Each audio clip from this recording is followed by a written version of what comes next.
Junior Josh Dix, shooting guard from Iowa, is in the portal. He's a 6'6", 210-pound guard forward. Really good year this year for Josh Dix. Building off a player who I've watched at Iowa, obviously being a Big Ten fan, and every single year he has gotten better. Point totals have gone up.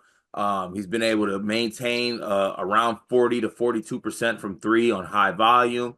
Does a little bit of other things. He can rebound a little bit. He can pass a little bit. He's a really good player who has shown to be who kind of established himself as a really good player in the Big Ten, and I think he got a lot more respect this season. He had his in his junior season, he had his his career high in numbers, almost 15 points a game, 3 rebounds, 3 assists, 50% from the field, 42% from three, 76% from the line. He had an amazing year. He has the size. He's got a little bit of wiggle to his game where he can be a tough shot maker, and he now enters the portal with the classic do not contact tag. So now the speculation game begins. Obviously, looking at a player like Josh Dix, he's got a Kentucky face. I know Mark Pope will be calling him. He's also a kid that is from Iowa, so maybe he wants to stay in the state. Maybe TJ Otzelberger wants to give him a call. They will be needing some new guards next season because you assume that I think Gilbert, Jones, I think Lipsy can come back, but I think Gilbert and Jones are gone, so you're gonna need a guard. But I'll kick it over to you first, Dion. Just general thoughts on Josh Dix's game because I feel like he's not really known or appreciated outside of the Big Ten. But you ask any Big Ten fan, they know who Josh Dix is and they know he can go. Yeah, I mean, by the way, like Iowa State is losing two of the, or honestly, they're losing all three potentially. Oh, is Uh, Lipsy a senior? yeah, Lipsy's a senior too. So Lipsy, Gilbert's a senior. Lipsy's, oh no, my bad. Lipsy's a junior. So they're Okay. losing two of the three for sure. So I mean, that would make some sense. It's interesting. Iowa has all these guards. If you put them on Purdue and no one knows you got rid of Braden Fletcher, it might like no one might notice. And I think Josh Dix kind of fits that role. Josh Dix actually would actually fit pretty well with Purdue with Purdue, to be honest with you. No, he'd be like the perfect. I mean, not trying to disrespect Fletch, but he has a lot of what Fletcher does, but he has a little wiggle to his game, like you mentioned, right? Where it's just like that little extra gear that I think Purdue really could use when because I'm gonna be honest, this is where Braden loses me. When he gets trapped coming off the pick and roll, he just swings it immediately instead of trying to get himself loose sometimes. When they do that, if you're swinging the Josh Dix instead of Fletcher, Josh Dix can shoot the ball, but he can also kind of wiggle on you a little bit too. So I kind of like the idea of Josh Dix on Purdue with his game. Um, but honestly, man, like a 42% three-point shooter that's 6'6", can dribble the ball a little bit. He can fit anywhere in the country ultimately.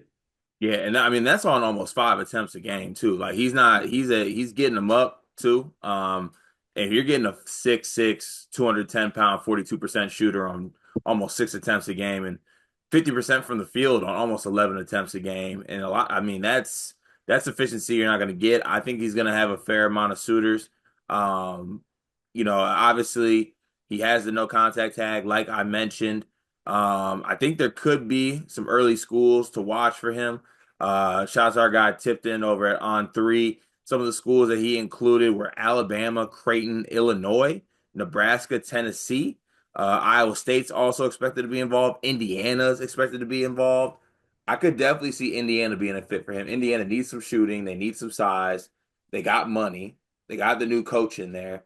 I think they could easily use a player like that on that team next season. Where do you think would be a good fit for him? Um, there's a couple schools, and I feel like I say these schools every time we do one of these videos. So this is a promise to everyone that watches these videos. I won't mention these two schools anymore, or these three schools anymore. But Purdue, Kentucky, Miami. Miami, because someone got to go there.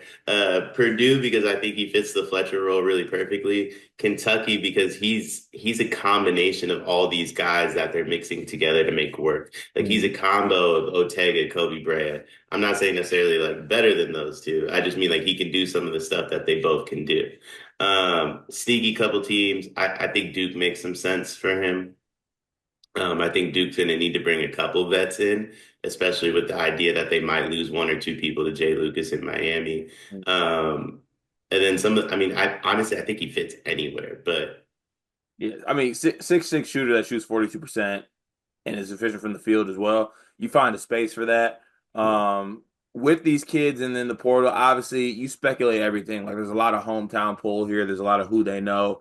Uh, if he did want to go close to home, like I mentioned, he could stay in Iowa State.